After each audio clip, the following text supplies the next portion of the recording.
केवल राजा परीक्षित पर नहीं, हम सब पर कृपा बरसाने के लिए सुखदेव जी साक्षात गंगा के तट पर आ गए हैं।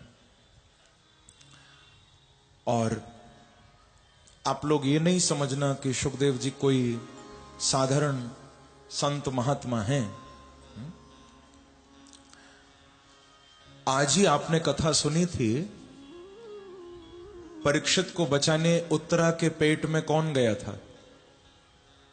आज आपने कथा सुनी थी, उत्तरा के गर्भ में परीक्षित को ब्रह्मास्त्र से बचाने कौन गया था। बांके बिहारी गए थे, भगवान गए थे। लेकिन आज फिर उसी भक्त पर संकट आ गया। तब तो अश्वत्थामा के छोड़े हुए उस शस्त्र से अपने भक्त को बचाना था। तो मेरे प्रभु भी शस्त्र लेकर उत्तरा के गर्भ में पहुंच गए, पर अब वाक वज्र से यानी शाप से बचाना है तो शस्त्र नहीं, मानो भागवत शास्त्र लेकर स्वयं बांके बिहारी ही सुखदेव बनकर आ गए हैं। बोलो भक्त वत्सल भगवान की जय। सुखदेव जी कोई और नहीं है, नंद नंदन रूपस्तु श्री शुको भगवान ऋषि ही। सुखदेव जी तो साक्षात कृष्ण का ही रूप है। सुखदेव का अर्थ होता है शुकम शोभनम भगवत तत्वम कौति उपदिशति इति शुक। बोले जो बहुत अच्छी प्रकार से भगवत तत्व का उपदेश कर सकें वो सुखदेव हैं। राजा ने प्रणाम किया और यही पूछा था कि अतः पृच्छामि संसिद्धिं योगिनां परमं गुरुं पुरुषस्येह यत्कार्यं म्रियमाणस्य सर्वथा। पूछा, हे गुरुदेव आप कृपा करके बताइए म्रियमाण पुरुष का क्या कर्तव्य होना चाहिए। म्रियमाण शब्द बड़ा प्यारा है। म्रियमाण का अर्थ कई लोग ऐसा करते हैं कि जो मरने वाला है उसे क्या करना चाहिए, यह भी एक अर्थ है।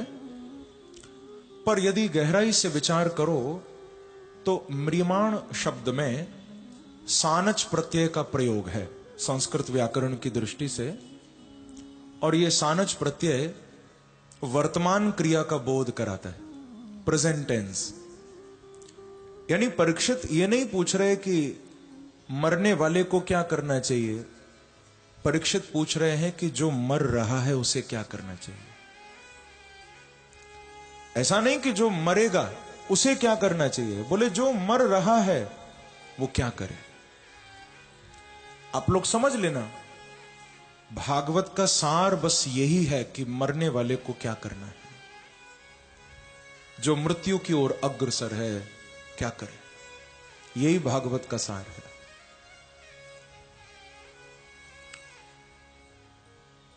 परीक्षित कहते हैं कि इंसान एक दिन नहीं मरेगा, इंसान तो रोज ही मर रहा है। अब हम लोग इस मरने को देख नहीं पाते। मरना तो रोज है, श्वास अंदर लेना ही जीना है, श्वास बाहर छोड़ना ही मरना है। हर श्वास पर जीवन भी है, हर श्वास पर मृत्यु भी है। जीवन और मृत्यु दोनों साथ साथ चलते हैं। महाठगनी ये श्वास है, हर पल आए जाए, रुक जाए ये कब कहां ये कोई जान न पाए। श्वास आपकी कब रुकेंगी, कहां रुकेंगी, किसको मालूम। मरना तो रोज ही है। जिस दिन से पैदा हो गए थे आप, उसी दिन से मरना भी शुरू कर दिया था। शरीर में जो रोज चेंजेस आ रहे हैं ये मरना ही तो है। जैसे कल लगते थे वैसे आज नहीं लगते, जैसे हम आज लगते हैं वैसे आगे नहीं लगेंगे, ये मरना ही तो है। धीरे धीरे हम मृत्यु की ओर आगे बढ़ रहे हैं। कई लोगों को मैं बोलते हुए सुनता हूं, लोग कहते हैं कि महाराज अब हम बड़े हो रहे हैं, ऐसा लोग कहते हैं। अब हम बड़े हो रहे हैं, पर भैया माफ करना, संसार में कोई बड़ा नहीं हो रहा, हम रोज छोटे होते जा रहे हैं। हमारी आयु और कम होती जा रही है और हम लोग बिल्कुल बर्बादी की ओर, समाप्ति की ओर बढ़ रहे हैं। तो सुखदेव जी ने जब परीक्षित के प्रश्न को सुना, राजा को बड़ा सुंदर कह रहे हैं। भागवत का द्वितीय स्कंद यहां से प्रारंभ हो रहा है। सुखदेव जी कहते हैं कि परीक्षित तुम्हारा प्रश्न कमाल है। वरीयाने शते प्रश्न कृतो लोकहितं नृप आत्मवित् सम्मतः पूषा श्रोतव्यादिषु यः परः। कहा, राजन तुमने जो प्रश्न किया है, एषते प्रश्नः वरीयान्, तुम्हारा ये प्रश्न बड़ा ही श्रेष्ठ है, बड़ा उत्तम है, क्योंकि तुमने लोकहितम कृतः, तुमने ये केवल अपने लिए नहीं पूछा, तुमने जो पूछा है वो सबके लिए पूछा है। ऐसा नहीं है कि तुम ही मर रहे हो या मरने वाले हो। परीक्षित, यहां तो हर इंसान मृत्यु के करीब बैठा है। तुमने अपने लिए नहीं पूछा, लोकहितम कृतः, सारे जगत के हित के लिए तुमने ये प्रश्न किया। बंधुओं, परीक्षित को तो फिर भी इतनी बड़ी कृपा बांके बिहारी की हो गई कि मालूम है 7 दिन से पहले नहीं मरना पड़ेगा। परीक्षित जानते हैं कि 7 दिन के बाद ही मरूंगा, पर हम लोग तो कितने अभागे हैं, हमें तो 7 मिनट का भी भरोसा नहीं है। परीक्षित को तो फिर भी मालूम था अभी 7 दिन है, हमें तो 7 सेकंड का भी भरोसा नहीं, अगली श्वास भी आएगी या नहीं आएगी, इतना भी भरोसा नहीं, कब जीवन चला जाए। मैं कहा करता हूं, कमा के दौलत चाहे घर भर लो, पर पाप की कमाई कभी फल नहीं सकती। कितना भी बचना मौत से यारों, पर मौत की घड़ी कभी टल नहीं सकती। सबके लिए वो बैठी हुई है।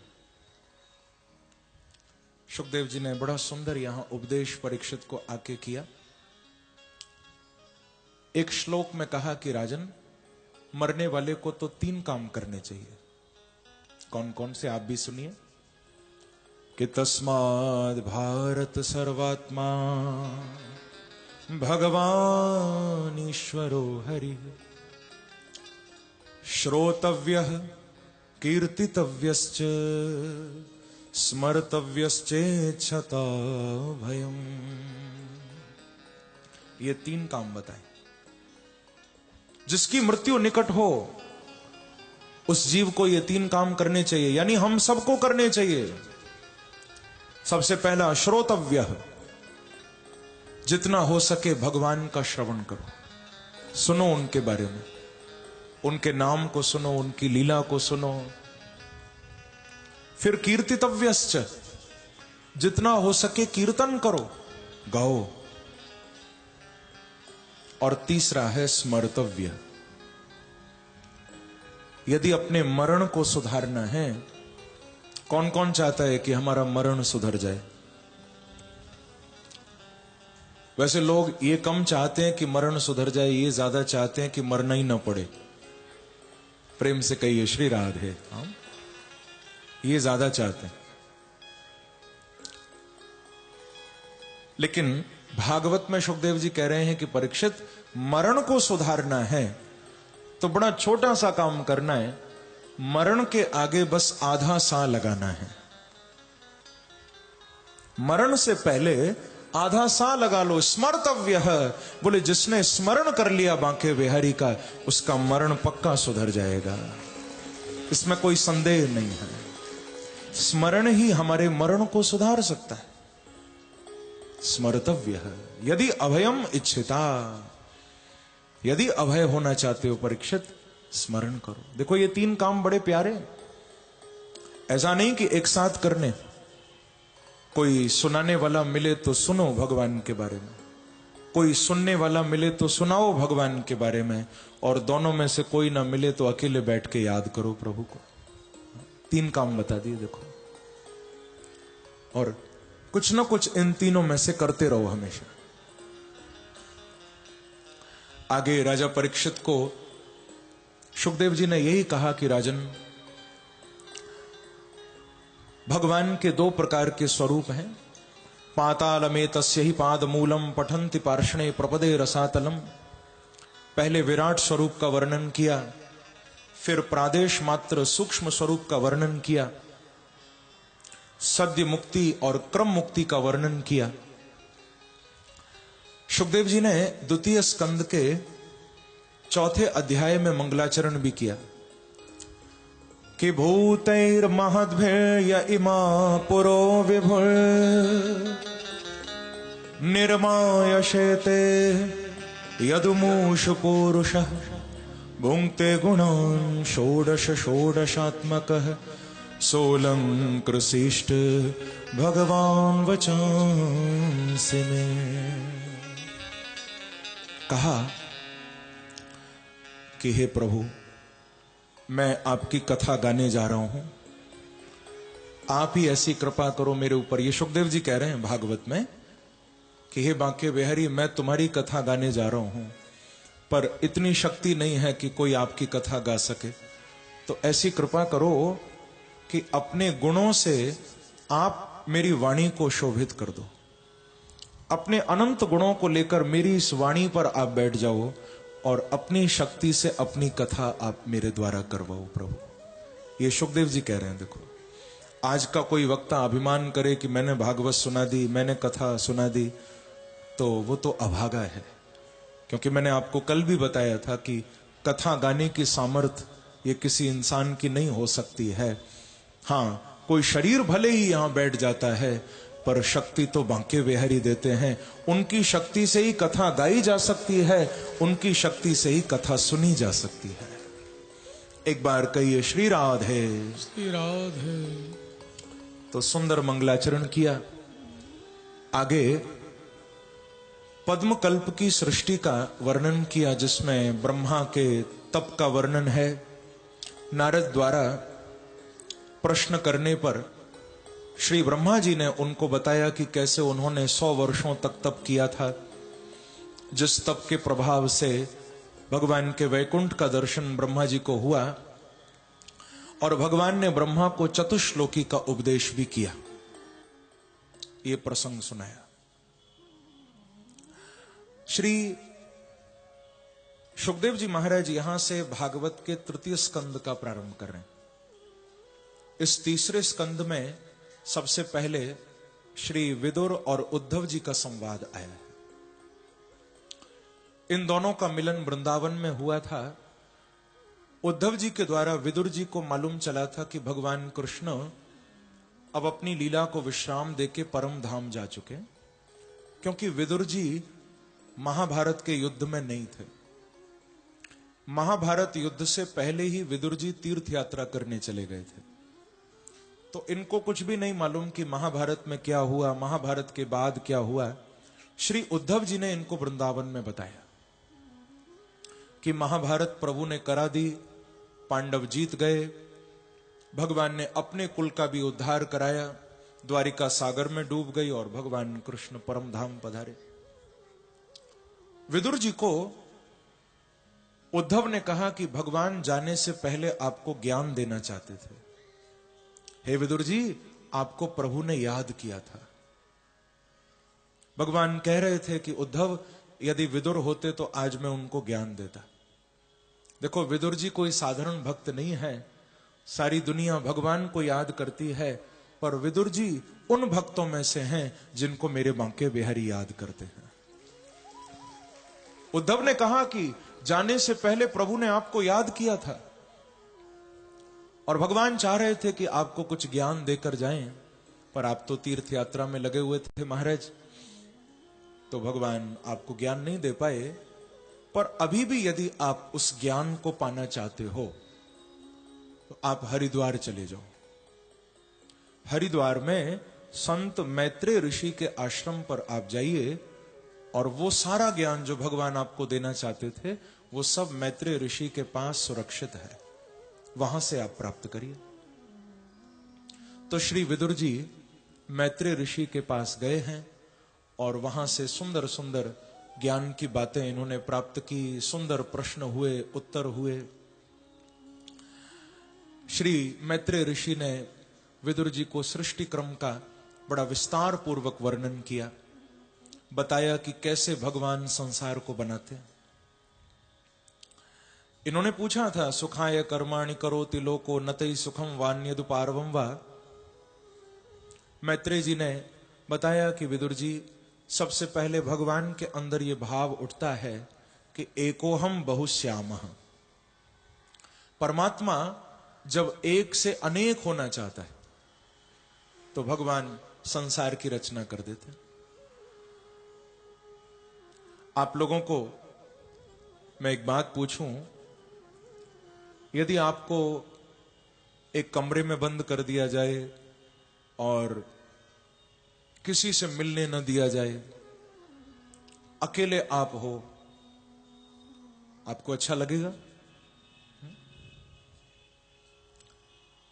कई लोग कहते हैं महाराज भले ही बंद कर दो, बस मोबाइल दे देना, हमको सेलफोन दे देना। सेलफोन हाथ में है तो फिर अकेला कहां है व्यक्ति?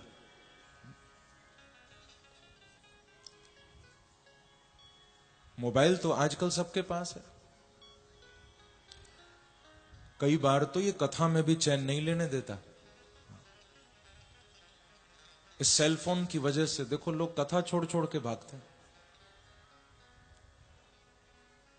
कईयों को मैं देखता हूं कान पर लगाए और निकल जाते हैं। बड़ी मुसीबत है।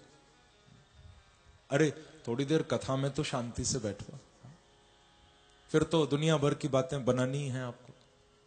कथा में जितनी देर बैठो उतना देर तो उसको बंद रखो। मैंने तो सुना एक बेचारा भीख मांगने वाला था, किसी के घर गया, कोई माता बहन अंदर से निकली, कहा कि कुछ खाने को दे दो, बहुत दिन से भूखा हूं। तो उसने कहा कि ठीक है थोड़ी देर में आ जाना, अभी कुछ बना नहीं है, थोड़ी देर में आना, खाना बनेगा तो ले जाना कुछ।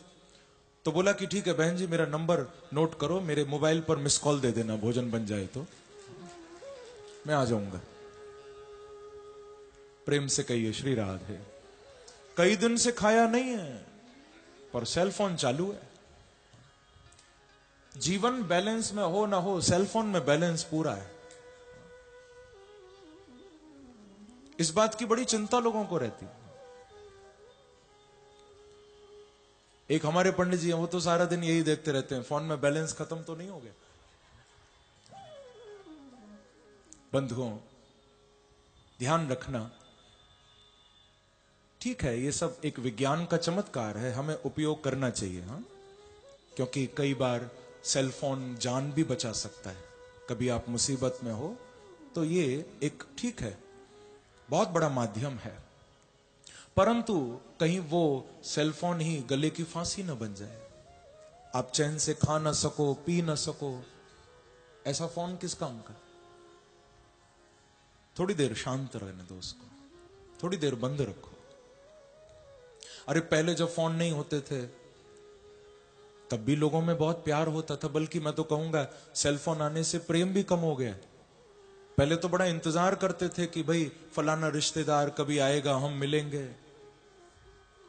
अब तो इंतजार भी खत्म हो गया, सब प्यार भी खत्म हो गया। लेकिन मान लो यदि आपको कमरे में बंद कर दिया जाए, फोन भी ना हो, टेलीविजन भी ना हो, कुछ भी ना हो, तो आपका मन लगेगा या नहीं लगेगा? बताओ मुझे। नहीं लगेगा ना? तो सोचो हम अकेले बंद हो जाएं, हमारा मन नहीं लगता, तो फिर हम सबके बिना बांके बिहारी का मन कैसे लगेगा? इसीलिए परमात्मा भी संसार की रचना कर देता है, भगवान संसार को बना देता है। यहां मैं तो केवल संकेत आपको कर रहा हूं, भागवत में बड़ा विस्तार है सृष्टि क्रम का। भगवान की नाभि से कमल की उत्पत्ति होती है, कमल से ब्रह्मा जी प्रकट होते हैं और ब्रह्मा को भगवान सृष्टि की रचना करने का कार्य देते हैं। ये शक्ति प्रभु ने ब्रह्मा जी को दी है। लेकिन भागवत में एक बात और भगवान ने कही। भगवान कहते हैं कि संसार ब्रह्मा जी तुम बना रहे हो, पर संसार के बनने से पहले यदि कोई है तो वो मैं ही हूं। संसार जब बन जाएगा उस समय यदि कोई होगा, भगवान कहते हैं वो भी मैं ही होऊंगा।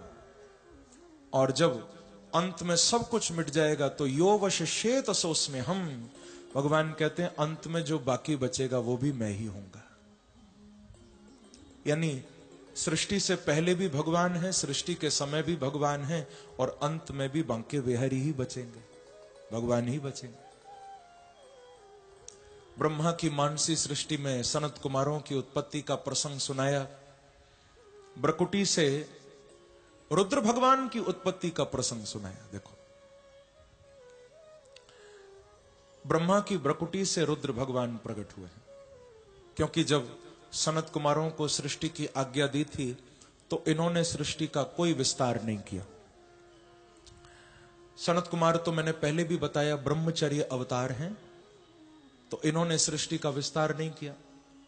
रुद्र भगवान ने भूत प्रेतों की सृष्टि बनाई, यहां भी बात नहीं बनी। 10 प्रजापतियों की उत्पत्ति ब्रह्मा ने की, उनसे भी सृष्टि का विस्तार नहीं हुआ, तो अपने शरीर के 2 भाग ब्रह्मा जी ने किए। एक ओर से मनु जी को प्रकट किया, दूसरी ओर से शत्रुपा को प्रकट किया। इन दोनों का विवाह कराया, स्वयं दूसरा शरीर ब्रह्मा जी ने लिया। मनु को कहा कि बेटा मनु, अब तुम मानवों की सृष्टि का विस्तार करो। हम लोग मानव क्यों हैं? क्योंकि हम सब मनु जी से निकले।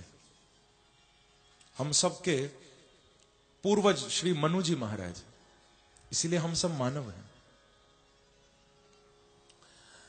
मनु जी ने पृथ्वी की याचना की कि ब्रह्मा जी यदि मानवों की सृष्टि होगी तो पृथ्वी भी चाहिए। तो भगवान ने ब्रह्मा की नासिका से एक छोटे से कीड़े के रूप में अवतार लिया, जो देखते ही देखते विशाल रूप बन गया और 12 भगवान प्रकट हो गए। बोलो 12 देव भगवान की जय। ब्रह्मा को छींक आई थी तो नासिका से 12 भगवान प्रकट हुए। ये गए हैं रसातल में, इन्होंने हिरण्याक्ष का उद्धार किया और पृथ्वी लाकर श्री ब्रह्मा जी को दी। भागवत में ये कथाएं बहुत विस्तार में हैं बंधुओं, लेकिन मेरे पास उतना समय नहीं, इसीलिए मैं संकेत कर रहा हूं, क्योंकि 7 दिन में तो हम भागवत के सागर से एक गागर भी भर लें तो बहुत बड़ी बात है। तो व्यास और समास पद्धति से मैं आपको आगे लेके चल रहा हूं।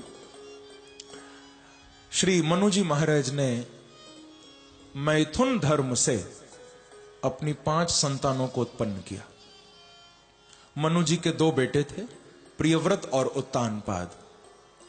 3 बेटियां थीं, आकुति, देवहूति और प्रसूति। सबसे पहले भागवत के 3य स्कंद में श्री देवहूति जी की कथा आई है, जिनका विवाह कर्दम ऋषि के साथ हुआ था। कर्दम ऋषि ने 10,000 वर्षों तक बिंदु सरोवर पर भगवान के लिए तप किया था, और भगवान ने प्रकट होकर इनको दर्शन दिया, कहा कि महाराज आप मेरे कहने से शादी करिए, विवाह करिए। कर्दम ऋषि ने कहा कि भगवान आप तो संसार से छुड़ाने वाले हो, आप मुझे फंसा रहे हो। बड़े ध्यान से सुनिएगा। कर्दम ऋषि कह रहे हैं कि आप मुझे शादी करने के लिए, विवाह करने के लिए क्यों कह रहे हो? क्या फंसाना चाहते हो? तो भगवान बोले कि नहीं महाराज, आज मेरे मन में एक कामना उठ रही है, इसीलिए आपको विवाह करने के लिए कह रहा हूं। बोले कौन सी कामना? तो भगवान कहते हैं कि आप जैसा एक सच्चा साधक यदि विवाह करेगा तो आपके घर बेटा बन के आने का सौभाग्य मुझे प्राप्त हो जाएगा। मैं चाहता हूं कि आप विवाह कर लो। बंधुओं, हमारा जीवन ऐसा होना चाहिए कि भगवान भी हमारे घर में आने के लिए मचल जाए। करदम जी को प्रभु कह रहे हैं कि मैं तुम्हारा बेटा बनना चाहता हूं।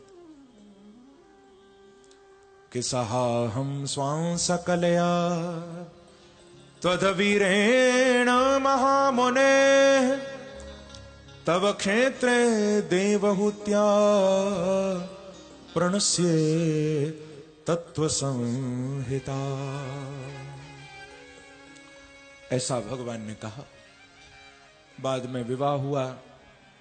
देवहूति और करदम दोनों की बड़ी सुंदर जोड़ी है। इनके गृहस्थ में बड़ा ही आनंद था। पहले 9 बेटियां श्री देवहूति जी को हुई हैं। 9 कन्याओं का जन्म हुआ घर में। फिर 10वीं संतान के रूप में पुत्र बन के भगवान अवतार लेकर आए, जिसे कहते हैं कपिल अवतार। बोलो कपिल देव भगवान की जय। कपिल बन के प्रभु आ गए। भगवान ने क्या किया? सर्वप्रथम अपने पिता श्री करदम जी को सन्यास की ओर भेजा। कहा कि पिताजी अब बच्चे हो गए और पैरों पर भी खड़े हैं, अब आपका घर में कोई काम नहीं, आप भजन करिए। मई संन्यस्त कर्मण। भगवान ने बताया कि संसार तुमको धक्का देकर छोड़े, उससे अच्छा है कि तुम पहले ही संसार को छोड़ दो। ऐसा ही तो होता है। बाद में तो फिर संसार प्रयास करता है छोड़ने का, लेकिन व्यक्ति पकड़े बैठे। कितने भी हम वृद्ध हो जाएं, बुजुर्ग हो जाएं, फिर भी आप किसी को कहो कि भैया छोड़ो संसार, लोग कहते हैं कि महाराज हम चले जाएंगे तो बच्चों का क्या होगा? हम यदि घर छोड़ के चले गए तो बच्चे क्या करेंगे? अरे बच्चे तो कब से चाह रहे हैं कि तुम जाओ घर से। ये मत सोचो कि बच्चे चाहते हैं तुम घर में रहो। बच्चे तो कब से सोचे बैठे हैं तुम जाओ तो वो भी कुछ करें।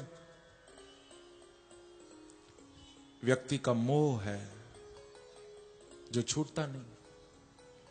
बंधुओं, मोह में और मोक्ष में बड़ा छोटा सा अंतर है। संसार में व्यक्ति मर जाता है, पर मोह के कारण फिर बार बार मरना पड़ता है, क्योंकि इच्छाएं नहीं मरती ना, शरीर मर जाता है। लेकिन ध्यान रखना, शरीर के मरने से पहले जिसकी इच्छाएं मर गई हैं, समझ लेना वो जीते जी मुक्ति को प्राप्त कर गया है। उसको मरकर मुक्ति नहीं मिलेगी, वो जीते जी मुक्त हो गया, जिसकी इच्छाएं मर गई। तो अपने पिता को सन्यास की ओर भेजा। अपनी 9 बहनों के विवाह अलग अलग प्रजापतियों के साथ करवाए हैं। फिर अपनी माता देवहूति को भागवत में प्रभु ने ज्ञान दिया। देवहूति जी भगवान के चरणों में आई थी और मैया बोली थी कि तम त्वागता हम शरणो शरण्यो स्वभृत्य संसार तरो कुठारम जिज्ञासया प्रकृते पुरुषस्य नमामि सद्धर्म विदां वरिष्ठम। मैया कह रही है कि हे कपिल, तम त्वागता हम शरणम शरण्यम, मैं तुम्हारी शरण हूं, शरण हूं। भगवान मुझे अब संसार अच्छा नहीं लगता, अब तो मुझे आप अच्छे लगते। सद्धर्म विदाम वरिष्ठम, एक एक शब्द पर ध्यान देना। बस अब मैं विश्राम देने वाला हूं कथा को, आप चिंता नहीं करना, बस थोड़ा सा प्रसंग है। कहते हैं कि माताजी आपको संसार अच्छा नहीं लगता, ये तो अच्छी बात है, क्योंकि जिसको संसार अच्छा नहीं लगता, भगवान कहते हैं उसको ही मैं अच्छा लग सकता हूं। जिसको दुनिया अच्छी लग रही है उसे मैं अच्छा नहीं लगता। चाहे कितना भी बुढ़ापा आ जाए, भगवान कहते हैं बुढ़ापा आने पर भी इस जीव को मेरा नाम उतना अच्छा नहीं लगता जितना पोते पोतियों की तोतली बातें अच्छी लगती हैं। एक बार कहिए श्री राधे। श्री राधे। उतना मीठा तो भगवान का नाम भी नहीं लगता। माता जी आप तो भाग्यशाली हो जो आपको संसार अच्छा नहीं लगता। भगवान बोले कि आप संग करिए। संसार में यदि शांति चाहती हो तो आप संग करो। देवहूति कहती हैं कि प्रभु मैंने अब तक संग ही तो किया था। मैंने मां बाप का संग किया, मैंने पति का संग किया, मैंने अपने भाई बहनों का, सबका संग ही तो किया। आप कह रहे हो मैं फिर संग करूं? तो भगवान ने बताया कि माता जी अब तक आपने जो किया वो संसार का संग था। यही संग यदि किसी महापुरुष के चरणों में हो जाए, किसी सच्चे संत के चरणों में हो जाए, तो फिर ये संग नहीं रहता। बोले फिर ये सत्संग बन जाता है। भगवान कहते हैं आप सत्संग करिए। प्रभु ने भागवत में अपनी मां देहूति को सांख्य के 24 तत्वों का भी वर्णन किया। भगवान ने यम, नियम, आसन, प्राणायाम, प्रत्याहार, धारणा, ध्यान और समाधि, योग के इन 8 अंगों पर भी बड़े विस्तार में चर्चा की है। प्रभु ने अपनी माताजी के पूछने पर 3 प्रकार की भक्ति भागवत में बताई, 5 प्रकार की मुक्ति भी बताई। सालोक्य, सामीप्य, सारष्टि, एकत्व, सारूप्य।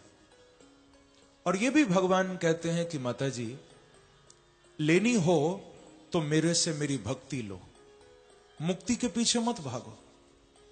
क्योंकि मुक्ति तो मैं वैसे भी दोनों हाथों से लुटाता हूं, जिसको चाहे ले जाओ, जितनी चाहे मुक्ति ले जाओ, पर भक्ति मैं सबको नहीं देता। देवहूति ने पूछा कि प्रभु ऐसा क्यों? तो भगवान कह रहे हैं कि जिसको मुक्ति देता हूं ना, मैं उसके आगे रहता हूं, वो मेरे पीछे पीछे चलता है। पर माताजी जिसको मैं अपनी चरणों की अखंड भक्ति दे देता हूं, तो फिर मैं पीछे हो जाता हूं, मेरा भक्त मेरे आगे आगे चलता है। भक्ति वाले उस भक्त के पीछे पीछे मैं चलता हूं, और जिसको मुक्ति दी वो मेरे पीछे चलता है। तो चाहो तो भक्ति लो भगवान से कि बार बार बर मांगहो, हर्ष देहो श्रीरंग, पद सरोज अनपायनी, भक्ति सदा सत्संग। भगवान से मांगो तो उनकी भक्ति मांगो, सत्संग मांगो। प्रभु ने आगे ये भी बताया कि माताजी संसार में जीव आता तो भजन करने के लिए है, लेकिन न जाने फिर क्या क्या करने लग जाता है। प्रभु ने ये बात बताई। हर व्यक्ति संसार में जब मां के पेट में होता है ना, भगवान को वचन देता है कि प्रभु बाहर जाते ही तुम्हारा नाम गाऊंगा, बस एक बार मुझे यहां से निकाल दो। मां के पेट में सब भगवान को कहते हैं, एक बार बाहर कर दो प्रभु, फिर तो कभी नहीं भूलूंगा आपको। भगवान कहते हैं बेटा तू हर बार यही बोल के जाता है और फिर वापस इसी नरक में आ जाता है। पुनरपि जननम पुनरपि मरणम पुनरपि जननी जठरे शयनम, बार बार वही काम करता है। बोले नहीं नहीं प्रभु एक बार बाहर निकाल दो, अब नहीं भूलूंगा आपको, जाने तो दो। प्रभु आप चिंता नहीं करना, मैं तो दिन में 26 घंटे तुम्हारा नाम लूंगा। दिन में कितने घंटे होते हैं? भगवान बोले झूठ बोलने की आदत यहां भी नहीं गई, 2 घंटे ज्यादा बता रहा है। बोले प्रभु आप तो बस इतना समझ लो, हर श्वास पर तुम्हारा नाम लूंगा। एक स्वस्थ व्यक्ति एक दिन में लगभग 21,600 बार श्वास लेता है, एक स्वस्थ व्यक्ति। और मैं समझता हूं कि इतनी बार तो शायद सब भगवान का नाम लेते ही होंगे। हाँ? इतनी बार तो लेते ही हो ना। एक इंसान पूरे दिन में 21,600 बार श्वास लेता है, वो इनहेल करता है, एक्सेल करता है। इतनी बार तो नाम लेते ही होंगे भगवान का, या नहीं? बोले महाराज दिन में एक बार भी याद आ जाए तो बड़ी बात है। 21,600 बार एक बार भी आ जाए याद तो बड़ी बात है। बंधुओं, मैं कहूंगा कि 24 घंटे मत दो भगवान को, अरे कम से कम 5 मिनट ही भगवान को पूरे पूरे दे दिया करो।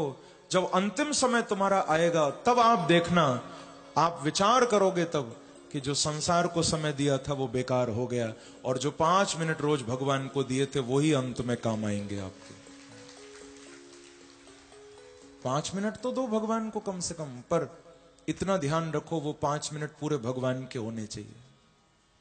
ऐसा नहीं कि आंखें बंद करके नाम भगवान का ले रहे हैं और याद बच्चों की आ रही है। 5 मिनट ही दो, पर पूरे पूरे भगवान को दो। एक बार कहो श्री राधे। तो प्रभु ने यह सुंदर उपदेश यहां पर अपनी माता देहूति को किया है। अंत में भगवान ने यही कहा कि माता जी, मैंने जो आपको ज्ञान दिया आप उसको सबको नहीं देना, पर जो श्रद्धा रखे ऐसे जीव को ये ज्ञान जरूर देना। ज्ञान देकर कपिल भगवान वहां से पधारे हैं। बोलो कपिल देव भगवान की जय।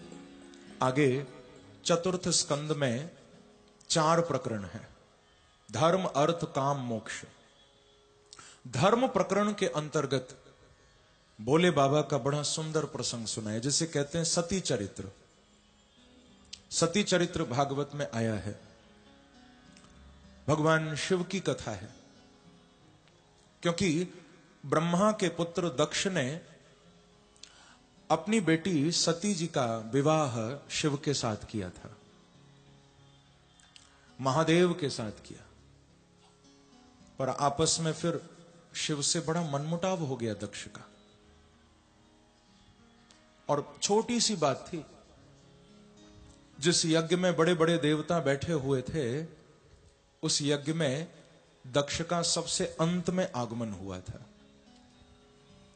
उस यज्ञ में पहले से ब्रह्मा बैठे थे, शिव बैठे थे, सब बड़े बड़े देवता। अंत में दक्ष आया था और इसने देखा कि शिव नहीं उठे।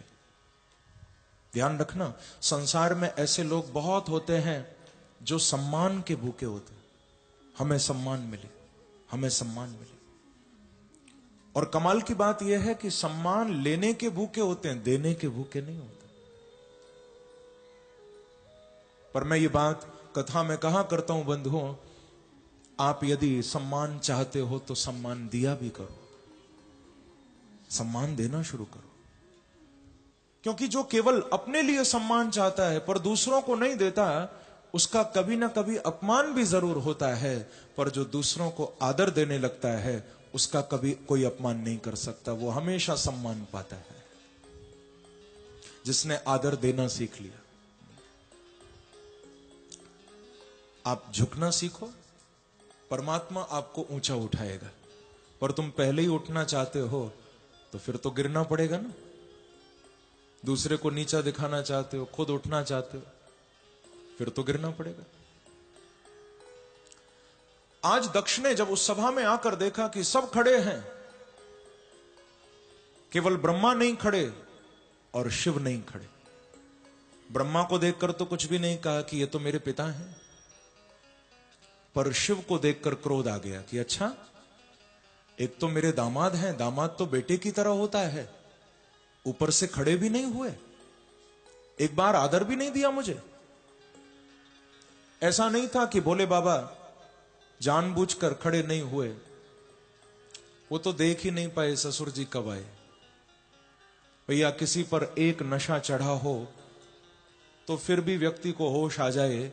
भोले बाबा पर तो 2-2 नशे चढ़े रहते हैं, पहला भांग का नशा और दूसरा राम के नाम का नशा। ये 2 नशे शिव पर हमेशा चढ़े रहते हैं कि तुम पुनि राम राम दिन राती सादर जपहु अनंग आरती। वो तो निरंतर राम के नाम के नशे में, कृष्ण के नाम के नशे में भी डूबे रहते हैं। लेकिन ससुर जी नाराज हो गए, शिव को खूब उल्टा सीधा जो मन में आया बोला, लेकिन कमाल था, भोले बाबा ने पलटकर दक्ष को एक बार भी कुछ नहीं कहा। आज तो कोई किसी को एक गाली दे दे तो सामने वाला भी 10 तैयार रखता है। तूने एक दी है, मैं 10 दूंगा। तूने ये दी है, मैं इससे भी बड़ी गाली दूंगा। लोग गालियों में भी होड़ करते हैं। और मैं तो कई ऐसे लोगों को भी जानता हूं जो अपनी नई नई गालियां बनाते हैं। प्रेम से कहो श्री राधे। हाँ, वो अपनी गालियां इजाद करते हैं। कमाल है। बंधुओं, जिस वाणी से तुम्हें भगवान का नाम गाना है, उस वाणी से तुम गाली दोगे?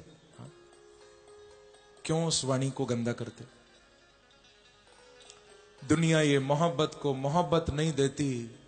इनाम बड़ी चीज है, कीमत नहीं देती। देने को तो दे सकता हूं मैं भी उसे गाली, लेकिन मेरी तहजीब इजाजत नहीं देती। शिव ने पलटकर कुछ भी नहीं कहा। दक्ष ने तो शाप भी दिया कि अयम तु देव यजना इंद्रोपिंद्र दिविर्भवः सहभागं न लभता देवैर्देव गणोधम। ये शाप भी दे दिया कि आज के बाद कोई भी यज्ञ करेगा तो सब देवताओं को बुलाया जाएगा, पर शिव को नहीं बुलाया जाएगा। आज के बाद किसी यज्ञ में शिव के नाम की आहुति नहीं डाली जाएगी। ऐसा शाप भोले बाबा को दे दिया। फिर भी शिव कुछ नहीं बोले, चले गए कैलाश पर। बाद में दक्ष ने शिव को नीचा दिखाने के लिए यज्ञ भी किया। हाँ। देखो, यज्ञ भी कई तरह के होते हैं। दक्ष ने देखा ना कि मैंने शिव को शाप तो दे दिया, पर कोई यज्ञ तो करता ही नहीं। अरे मजा तो तब आए जब कोई यज्ञ करे और शिव को बुलाया ना जाए। मेरे शाप देने का फायदा ही क्या हुआ? तो खुद ही शिव को नीचा दिखाने के लिए हरिद्वार में, कंखल में, आप हरिद्वार जाते हो, पहले कंखल पड़ता है। उस कंखल क्षेत्र में गंगा के किनारे बृहस्पति सब नाम का यज्ञ किया, जिसमें सबको बुलाया, केवल शिव को नहीं बुलाया। शिव को नीचा दिखाने के लिए यज्ञ किया। देखो, एक महायज्ञ यहां भी हो रहा है। यह भी एक महायज्ञ है, श्रीमद् भागवत ज्ञान यज्ञ। इस महायज्ञ में आप ये नहीं सोचना कि ये किसी को नीचा दिखाने के लिए हो रहा है या किसी को ऊंचा दिखाने के लिए हो रहा है। ये महायज्ञ किसी को नीचा ऊंचा दिखाने के लिए नहीं, ये तो रुद्रपुर के भक्तों को उस परम आनंद को प्रदान करने के लिए ये महायज्ञ हो रहा है। उन गरीब छात्राओं के उस सुंदर छात्रावास के सहयोग के लिए ये महायज्ञ हो रहा है। एक बड़े सुंदर सेवा के कार्य के लिए ये महायज्ञ हो रहा है, जिसमें आप सब सहयोग देना खूब। तो यज्ञ कई तरह के होते हैं। दक्ष ने जो किया वो शिव को नीचा दिखाने के लिए किया। बाद में फिर सब देवता गए थे, शिव नहीं गए, पर सती का मन नहीं माना। भाई, मायके में कुछ हो और बेटी न जाए, ये हो सकता है? अपने पिता से, मां से बड़ा प्यार था ना सती को। शिव ने तो समझाया था तुम मत जाओ वहां, पर सती नहीं मानी। शिव की आज्ञा का उल्लंघन करके अपने पिता के यज्ञ को देखने गई थी, और वहां बड़ा अपमान सती का हुआ, भोलेनाथ का हुआ। सती ने देखा कि वहां महायज्ञ में सबके नाम की आहुति डाली जा रही थी। इंद्राय स्वाहा, वरुणाय स्वाहा, सोमाय स्वाहा, पर कोई भी ऐसा नहीं कहता कि शिवाय स्वाहा। सती जी को बड़ा कष्ट मिला, गुस्सा भी आ रहा है कि देखो, मेरे पिता होकर मेरे पति से इतना बैर, और केवल मेरे पति से नहीं, किसी देव से नहीं, महादेव से बैर। सती ने कहा कि धिक्कार है मुझे, मैंने ऐसे दुष्ट पिता के यहां जन्म लिया।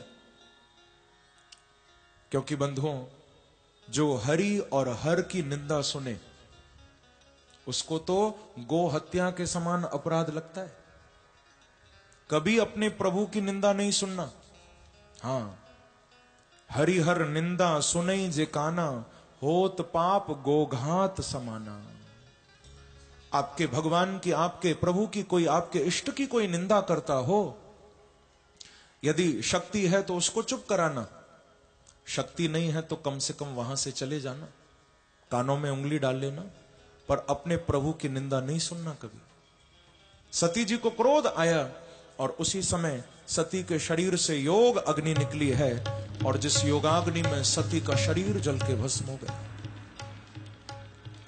सारे यज्ञ में हाहाकार मच गया, देवता इधर उधर भागने लगे। अब हमें कौन बचाएगा? भोले बाबा को मालूम चल गया तो शिव छोड़ेंगे नहीं। नारद जी को खबर लगी कि आज सती जल के भस्म हो गई। सारे देवता तो शिव से डर के भाग रहे थे, पर नारद जी शिव की ओर भागने लगे। मालूम है क्यों भागने लगे? पुराने समय का जितना भी मीडिया था ना, सब नारद जी पर टिका हुआ था। कोई भी खबर इधर से उधर ले जानी होती थी, नारद जी लेके जाते थे। वीणा बजाते हुए पहुंच गए, हे भोले बाबा, आज सब कैलाश पर दिखाई दे रहे हैं, सती जी कहां गई? क्या कहीं बाजार में शॉपिंग करने तो नहीं गई? भोले बाबा बोले कि नारद जी आप भी मजाक करते हो, सब मालूम है फिर भी अनजाने बन रहे हो। अरे वो तो अपने पिता के यज्ञ को देखने गई है। बोले प्रभु, भोला मैं नहीं, बोले तो आप हो, अनजान मैं नहीं, अनजान तो आप हैं। आपको ये तो मालूम है कि सती पिता के यज्ञ को देखने गई, पर कोई दूसरी खबर भी लगी आपको? जब उन्होंने वहां आपके नाम की आहुति नहीं सुनी तो सती जल के भस्म हो गई हैं। हे नाथ, अब आप चुप नहीं बैठना, अब थोड़ा सा क्रोध दिखाना पड़ेगा, क्योंकि ये देवता बिगड़ गए हैं, थोड़ा इनको सही रास्ते पर लाना पड़ेगा। अवगम्य नारदात, जैसे ही नारद जी ने ये बातें कही, शिव को आवेश आ गया। बोले बाबा ने अपनी जटाओं को पकड़ लिया और जटाओं को पकड़ के शिला के ऊपर धड़ाम से पटका, वीरभद्र नाम के गण को प्रकट किया। कहा कि वीरभद्र तुम जाओ, जाके इस दक्ष के यज्ञ का विध्वंस कर दो। शिवगणों को साथ लेकर वीरभद्र यज्ञ मंडप की ओर गए हैं। यज्ञ के द्वार को तोड़ दिया, अनेक देवी देवताओं के बैठने के जो स्थान बने हुए थे, सभी स्थानों को तोड़ दिया। अंत में कई देवताओं का अंग भंग भी किया, और फिर यजमान दक्ष का मस्तक धड़ से अलग करके वीरभद्र ने अग्निकुंड में आज वो मस्तक लेकर शिव के नाम की आहुति डाल दी। ओम नमः शिवाय। बोलो शंकर भगवान की जय। नमः पार्वती पतये हर हर महादेव। शिव के नाम की आहुति डाल दी। ध्यान रखना, जो भगवान के चरणों में झुकता नहीं है, उसका सिर एक दिन ऐसे ही कटता है भैया। तभी तो मुझे कहना पड़ता है, झुकते हैं वही जिनमें जान होती है। अरे अकड़ तो मुर्दे की पहचान होती है। जो अकड़ जाता है वो तो जीवित ही नहीं है, समझ लो, वो तो मर ही गया है। बाद में सब देवता ब्रह्मा के पास गए और ब्रह्मा जी बोले कि देवताओं, मेरे पास आने से कुछ नहीं होगा, कि जो शिव की भक्ति नहीं करता, यानी शिव से प्यार नहीं करता और मुझे पाना चाहता है, वो कभी सपने में भी मुझे नहीं पा सकता। पर जो भोले बाबा को भी मनाता है, बांके बिहारी कहते हैं, मेरी कृपा उन पर सदा बरसती रहती है। इसीलिए तो भागवत में शिव की कथा आई है। आइए थोड़ा भोले बाबा को भी हम मनाएं, रुद्रपुर में थोड़ा रुद्र को मनाएं। एक सूचना भी मैं आपको दे दूं, कल भागवत कथा का चौथा दिन है और कल एक बहुत विशेष उत्सव हम यहां मनाएंगे। ये पूरा प्रांगण कल आपको साक्षात गोकुल लगेगा, क्योंकि कल इस गोकुल में छोटे से बाल कृष्ण प्रकट होने वाले हैं। हम लोग कल यहां नंद महोत्सव मनाएंगे, जो भागवत का सबसे बड़ा उत्सव है। कल आप लोगों से मैं प्रार्थना करूंगा, जब आप आना, हो सके तो केसरिया वस्त्र या पीले वस्त्र पहन के आना, गोपी और ग्वाल बाल का भाव बना के आना, बधाई लेकर भी आना, यहां से भी खूब बधाइयां लूट के ले जाना, और ये भाव हृदय में रख के आना कि नंद के आनंद भयो जय कन्हैया लाल की, हाथी दीने घोड़ा दीने और दीनी पाल की। तो कल का उत्सव बड़ा विशेष है। अब आइए थोड़ा सा भोले बाबा को मनाएं, फिर हम आरती करेंगे। मैं विश्राम दूंगा कथा को। झूमकर मस्ती से शिव के चरणों में, ये बड़ा प्यारा मेरा भाव है, सब मेरे साथ मिलकर गाना कि जटा में तेरी गंग बिराजे, ओ जटा में तेरी गंग बिराजे, गले सर्प की माला। सब गाना मेरे साथ। ओ जटा में तेरी गंग बिराजे, जटा में तेरी गंग बिराजे, जटा में तेरी गंग बिराजे, जटा में तेरी गंग बिराजे, और गले सर्प की माला। ओ भोला डमरू वाला, ओ भोला डमरू वाला, ओ भोला डमरू वाला, ओ भोला डमरू वाला, ओ भोला डमरू वाला। सब गाओ।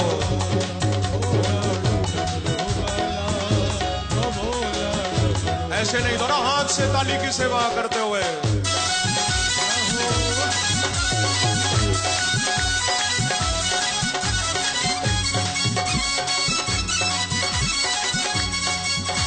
शंकर भगवान की, महादेव की।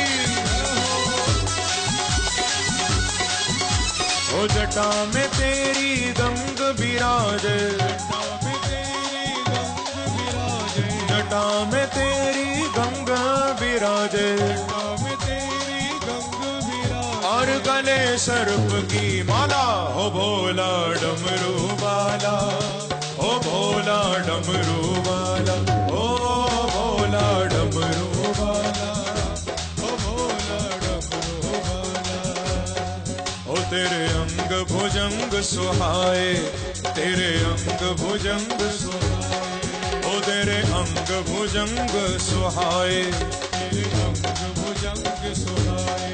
ओ जाने किसको तू ध्याए, जाने किसको तू ध्याए, ओ जाने किसको तू ध्याए, जाने किसको तू ध्याए। और रहता है तू मस्त ध्यान में, रहता है तू मस्त ध्यान में, रहता है तू मस्त ध्यान में, रहता है तू मस्त ध्यान। कैसे?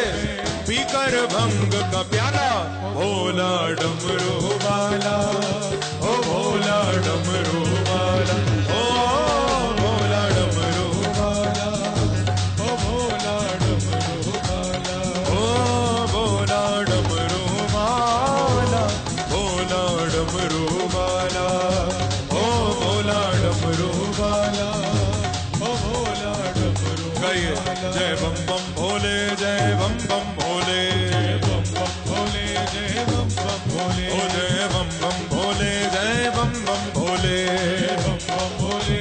पीछे वाले भक्त भी दोनों हाथ उठाकर काली की सेवा करते हुए।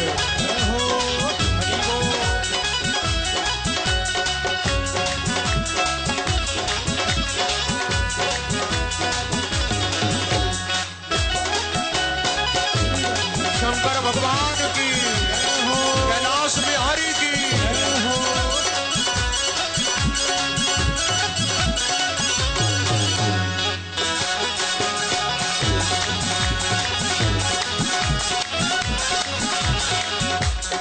मेरे भोले बाबा कैसे हैं?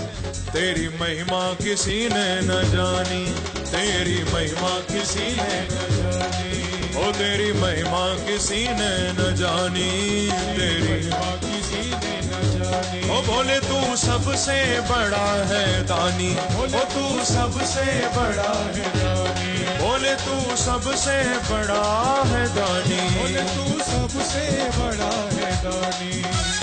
अरे कैलाशी ओ अविनाशी, अरे कैलाशी ओ अविनाशी, अरे कैलाशी ओ अविनाशी, अरे कैलाशी ओ अविनाशी। ओ तू है देव निराला, भोला डमरू वाला, ओ भोला डमरू वाला। गाइए भोला डमरू वाला, ओ भोला डमरू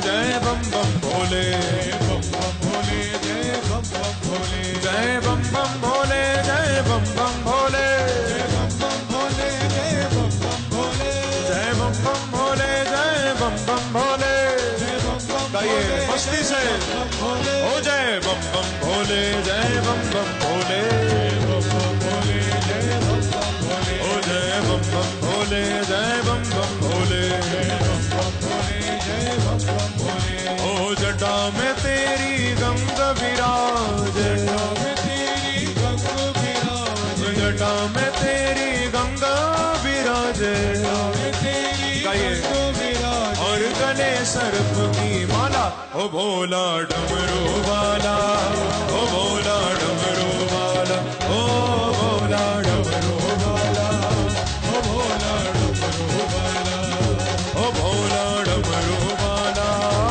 भोला डमरू वाला, ओ भोला डमरू वाला, ओ भोला डमरू वाला। 2 मिनट के लिए दोनों हाथ उठाकर ताली बजाते हुए शंकर भगवान के चरणों में मस्ती से गाइए बम बम भोले, जय बम बम भोले, बम बम भोले, जय बम बम भोले, ओ जय बम बम भोले, जय बम बम भोले, जय बम बम भोले, जय बम बम भोले, जय बम बम भोले, जय बम बम भोले, जय बम बम भोले, जय बम बम भोले, जय बम बम भोले, जय बम बम भोले, गाइए भाव से हो जय बम बम भोले, जय बम बम भोले, जय बम बम भोले, जय बम बम भोले, जय बम बम भोले, जय बम बम भोले, जय बम बम भोले, जय बम बम भोले, जय बम बम भोले, जय बम बम भोले, जय बम बम भोले, जय बम बम भोले, जय बम बम भोले, जय बम बम भोले, जय बम बम भोले, जय बम बम भोले। बोलो शंकर भगवान की जय, कैलाश बिहारी महादेव की जय, नमः पार्वती पतये हर हर महादेव। आज की कथा को बंधुओं मैं यही विश्राम दे रहा हूं। अब हम लोग आरती करेंगे भागवत जी की, और सूचना मैंने आप सबको दे दी है। कल यहां पर बड़ा विशेष नंद महोत्सव मनाया जाएगा। आप लोग उस उत्सव में सम्मिलित होइए। समय आपको मालूम है 3 से 7 का समय है। आइए अब हम लोग आरती करेंगे भागवत जी की, फिर प्रसाद लेते हुए सभी प्रस्थान करेंगे। श्री राधे। मुख्य यजमान श्री मोहन गोयल जी एवं समस्त गोयल परिवार आरती के लिए मंच पर पधारे, एवं श्री आज के यजमान अशोक मित्तल जी बाजपुर से, आलोक सरना जी अलायंस कॉलोनी, अशोक सरना जी अलायंस कॉलोनी, श्याम सुंदर गर्ग जी ओमिक्स कॉलोनी, जसवीर डोगरा जी बाजपुर से, सतीश गर्ग जी अलायंस कॉलोनी, कश्मीर बांगा जी अलायंस कॉलोनी, हरीश जलहोत्रा जी अलायंस कॉलोनी से। आइए हम सभी भागवत भगवान की आरती में सम्मिलित हों। श्री बाके बिहारी तेरी आरती गाओ, मोर मुकुट प्यारे शीस पे सोहे, मोर मुकुट प्यारे शीस पे सोहे, प्यारी बंसी मेरो मन मोहे, प्यारी बंसी मेरो मन मोहे, देख छवि बलिहारी में जाओ, देख छवि बलिहारी में जाओ, चरणों से निकली गंगा प्यारी, चरणों से निकली गंगा प्यारी, जिसने सारी दुनिया तारी, जिसने सारी दुनिया तारी, उन चरणों के दर्शन पाओ, उन चरणों के दर्शन पाओ, दास अनाथ के नाथ आप हो, दुख सुख जीवन प्यारे साथ आप हो, सुख जीवन प्यारे साथ आप हो, हरि चरणों में शीश झुकाओ, हरि चरणों में शीश झुकाओ, श्री हरिदास के प्यारे तुम हो, हरिदास के प्यारे तुम हो, मेरे मोहन जीवन धन हो, मोहन जीवन धन हो, देख युगल छवि बलि बलि जाओ, देख युगल छवि बलि बलि जाओ, श्री बाके बिहारी तेरी आरती गाओ, बाके बिहारी तेरी आरती गाओ, कुंज बिहारी तेरी आरती गाओ, कुंज बिहारी तेरी आरती गाओ, श्याम सुंदर तेरी आरती गाओ, श्याम सुंदर तेरी आरती गाओ, श्री बाके बिहारी तेरी आरती गाओ, बाके बिहारी तेरी आरती गाओ। श्री वृंदावन बिहारी लाल की जय, भागवत भगवान की जय, सुखदेव जी महाराज की जय, श्री हनुमान जी महाराज की जय। नाना सुगंध पुष्पाणि यथा कालोद्भवानि च पुष्पाञ्जलिर्मया दत्तो गृहाण परमेश्वरः। मंत्र पुष्पाञ्जलिं समर्पयामि श्री पुराण पुरुषोत्तमाय नमः। जय जय श्री राधे, जय जय श्री राधे, जय जय श्री राधे श्याम।